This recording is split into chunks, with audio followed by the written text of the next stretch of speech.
Welcome back to AP Precalculus in under 3 minutes. No time for intros, let's get into it. Topic 1.14 serves as a kind of part 2 to topic 1.13, so please watch that video first if you haven't already, so you get the idea how to predict function models from scenarios. Now let's understand the ironclad way to do this, and that's with the calculator. So on your calculator, you'll have your stat button, and then you can press edit. Now what comes up is tables essentially. So what you do in here is you input a set of data. So for our purposes, we'll just input a linear set of data.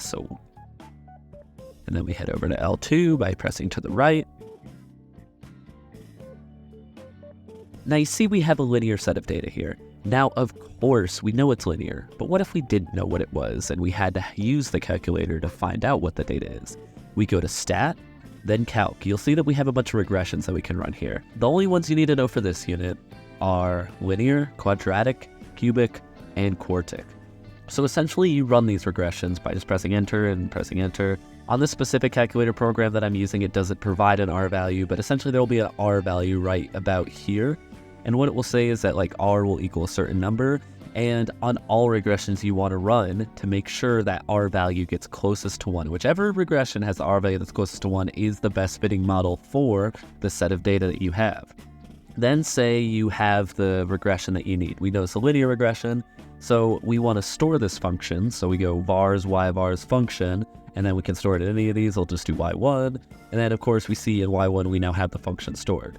So now we can see stuff like we can go to the graph, see what the graph looks like, and we can do like, we can see value, like for example, we want to know what y equals when x equals 3, well, y equals 9. So yeah, and listen, I'm glossing over a lot of calculator things, and that is because your teacher should be teaching you how to use a calculator in this course.